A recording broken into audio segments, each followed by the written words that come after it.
Bonjour tout le monde et bienvenue dans Comprendre HTTPS et SSL TLS.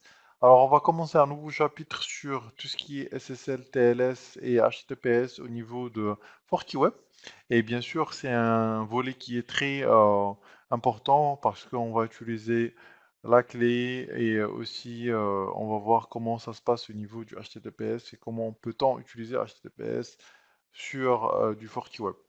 Alors, avant de commencer notre lab, on va voir c'est quoi le SSL Inspection et SSL Offloading, c'est quoi la différence entre les deux et comment ça fonctionne chacun d'eux. Et aussi le TLS 1.0, 1.1 et 1.2 et pourquoi pas le 1.3. La différence entre les trois ou les quatre. Et aussi, ben, bien sûr, il y a le 1.0 qui n'est plus utilisé. Il y en a d'autres qui utilisent plus le 1.1 parce que le 1.3 vient de sortir. Alors du coup, on va voir comment ça se passe au niveau du TLS, aussi comment ça fonctionne. Alors, pour commencer avec le SSL Inspection, on a un FortiWeb, bien sûr, et une machine qui va accéder, qui va accéder à des serveurs. Alors, c'est pour le SSL Inspection. Alors, pour le SSL Inspection, un utilisateur va se connecter au niveau d'un serveur. Il va passer par le FortiWeb. Et ce client-là, il va mettre la clé au niveau... bon, il va mettre deux copies. Une au niveau du FortiWeb. Ça sera la clé privée. Pardon. Privée et une autre au niveau et une autre bien sûr ça sera au niveau des serveurs et plus le certificat, le cert qui va être copié aussi au niveau des deux côtés. Alors dans ce cas-là au niveau du SSL inspection, le trafic ou bien le client va communiquer, pardon, va communiquer directement avec le serveur. Alors, le FortiWeb ne va pas entrer entre les deux. Ben, la communication va être entre les deux directement. Et s'il y a une attaque, bien sûr, au niveau, bon, s'il y a une attaque, il y aura un blocage au niveau du FortiWeb. Alors, passons pour le SSL offloading. SSL offloading, c'est la même chose que l'inspection, sauf ben, pour la clé, elle sera mise au niveau du FortiWeb ainsi qu'au niveau du serveur. Mais là, dans ce cas-là, la communication passe à travers le FortiWeb. Alors du coup, le client va voir le FortiWeb et le FortiWeb, c'est lui qui va négocier avec les serveurs. Alors du coup, c'est comme une sorte de proxy qui est entre les deux et c'est le FortiWeb qui gère tout. Alors du coup, le trafic qui sera décrypté au niveau du FortiWeb avant d'être envoyé vers le client. Voilà. Et l'avantage d'avoir le offloading, bien sûr, c'est qu'avoir le offloading, il décharge, si on veut dire, euh, le travail au niveau des serveurs. Alors du coup, il y a moins de travail au niveau des serveurs et la hardware acceleration, ça se fait au niveau de FortiWeb au lieu des serveurs. Maintenant, passons pour parler du TLS. Bon, et pour cela, moi, j'ai basculé vers mon whiteboard, comme ça on va plus vite. Alors du coup, comment ça se passe? Ben, bien sûr, on travaille avec du ACK, bon, le hello du AC, le signe ACK. Il y a tout d'abord, ça commence avec ça. Après, on va avoir le client hello. Bon, ça c'est le TLS basique, le 1.0. Comment ça se passe? Il envoie le client hello. Le serveur lui répond avec un client hello aussi.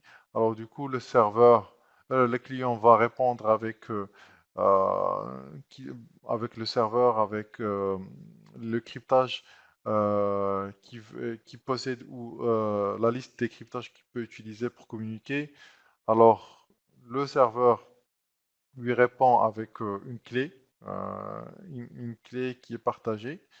Et voilà, alors en choisissant le cipher ou bien le cryptage et vice-versa. Il y a beaucoup de d'allez-viens et surtout, bon, ça c'est au début, mais qu'est-ce qui augmente la latence là-dedans? Parce que là, alors 2 secondes, hop là, pardon.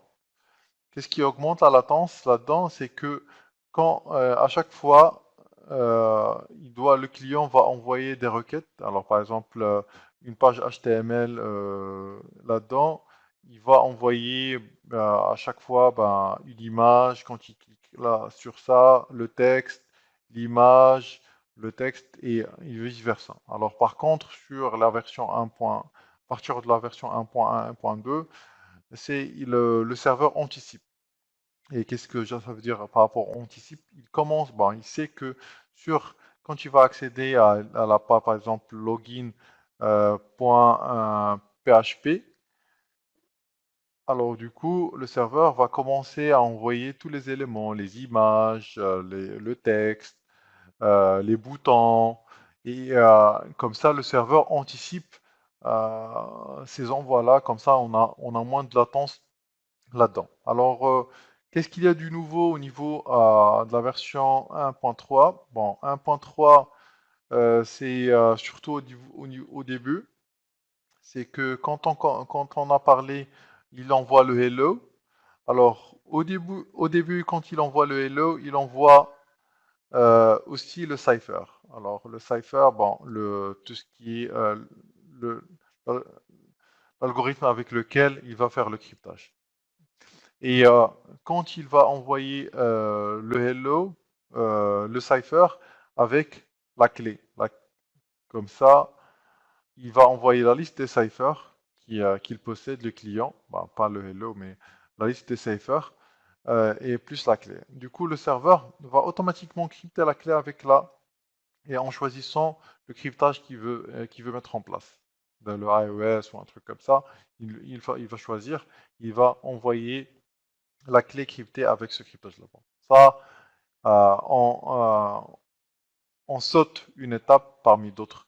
Et bien sûr, il y a beaucoup plus de détails par rapport à ça. C'est juste pour vous montrer comment ça se passe au niveau des versions du TLS. C'est surtout au niveau des communications qui sont de moins en moins entre le client et le serveur. Et ça nous permet de gagner beaucoup, beaucoup plus de temps. Voilà.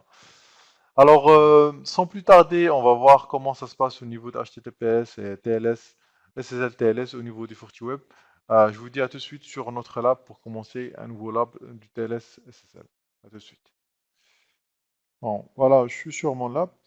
Et du coup, maintenant, on va essayer d'uploader le certificat ainsi que la clé, comme on a dit au niveau de la présentation, au niveau du FortiWeb.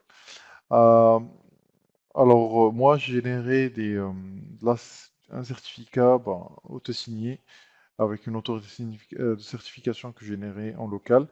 Et bien sûr, si vous avez des certificats ou bien propres à votre entreprise qui sont générés avec des autorités de certification, Verizon ou autres, et vous voulez les uploader, bon, c'est la même méthode. Mais moi, c'est juste, j'ai pas ce certificat, c'est des certificats qui sont auto-signés par une autorité de certification. Et entre parenthèses, si vous avez besoin d'un cours de certification, comment créer ces certifications, il y a un cours qui est dédié pour ça sur notre plateforme alfor.com. Et bien sûr, il y a toutes les étapes à voir sur ce cours-là en utilisant l'outil OpenSSL qui est très connu. Vous verrez comment ça fonctionne et comment peut-on générer ces certificats. Alors, pour la certification, comment l'ajouter? Ben, on va partir sur Système, Admin et Certificate. Alors, si vous utilisez une autorité de certification qui est propre à vous, ben, je vous conseille d'ajouter ce certificat de cette autorité de certification. Comme ça, le certificat que vous allez ajouter, il n'y aura pas de problème. Bon, ça va être décrypté. Alors, pour ça, on va partir sur Certificates et on va uploader. Bon, j'ai mis mes certificats dans un dossier. Alors, je vais uploader mon certificat SRB. OK. Et ma clé privée, private key. D'accord? Alors, OK. Et moi, j'ai pas de mot de passe. Bon, si vous avez de mot de passe, bon, n'hésitez pas à le mettre. Et maintenant, je vais ajouter le certificat de mon autorité de certification. C'est très important si vous avez signé un certificat avec une clé, avec une autorité pardon, avec une autorité de certification propre à vous. D'accord? Parce que la base de données n'est pas connue chez FortiWeb. Ici, bon, je fais local PC et j'ajoute le certificat d'autorité de certification. Ouvrir. Ok. Alors, bon, moi, j'ai signé avec une autorité de certification et voilà. Alors maintenant, il ne reste plus qu'ajouter ces certificats si vous n'avez pas encore ajouté ces certificats au niveau des serveurs. Comme ça, comme on a dit, on a les deux, le certificat et la clé au niveau du serveur ainsi au niveau, euh, pardon, au niveau du FortiWeb. Voilà. Alors, ce certificat qu'on a ajouté, c'est le certificat qu'on peut utiliser pour accéder en HTTPS sur le FortiWeb. Euh, alors, pour appliquer, si on veut dire, le certificat qu'on veut, avec lequel travailler sur le serveur, bon, on doit partir sur Policy Server. Ici, sur Policy One, si on descend, ici on a le certificat qu'on peut utiliser. Alors, je peux mettre l'utilisation de multiples certificats, comme je peux me baser sur un seul certificat. Ben, ce cas où il y a, au niveau de ce serveur, il y a plusieurs applications qui sont là. Alors, du coup, je peux mettre ça. Je peux créer mon certificat. Bon, ici, je vais uploader le certificat qu'on a travaillé avec aussi. Alors, ouvrir. Et la clé privée aussi, qui va être uploadée. OK. Et j'ajoute le certificat. Alors, j'applique. Et maintenant, je dois l'appliquer, comme je vous ai dit, sur mon serveur. Alors maintenant, on va voir rapidement comment peut-on ajouter les certificats au niveau du serveur. Je pense que tout dépend de la version de, du Linux que vous utilisez. Bon, moi je parle de Linux parce on a utilisé Linux sur notre lab, mais vous pouvez utiliser autre système d'exploitation, il n'y a pas de problème par rapport à ça. Alors, tout d'abord, pour commencer, pour ajouter le certificat adéquat, ben, il faut partir sur ETC et normalement, je dois trouver SSL là-dedans. SSH, SSL, voilà, SSL. Et au niveau du SSL, il y a certes, et je mets le, le- le certificat ici. Alors, je dois le chercher. Certificat, voilà. Je le mets là. OK. Je le transfère. Euh, Là, il y a comment dirais-je, le private key qui doit être mis euh, là. Et au niveau des certificats, bon, le band2, pardon. Ici, je dois chercher le CA Trust pour mettre en place le CA aussi. Au niveau du CA Trust, extract, et sur OpenSSL, et je mets mon CA Trust ici. Bon, voilà, comme ça, je peux utiliser mon certificat sur ce serveur-là. Bon voilà, notre vidéo s'achève là. On a pu voir comment on ajoute sur le FortiWeb ainsi que sur le serveur. On va continuer sur notre lab ainsi que sur notre chapitre de SSL TLS sur les les prochaines vidéos sur votre plateforme alpha.com. Alors, restez connectés et à très bientôt sur votre plateforme. Merci, au revoir.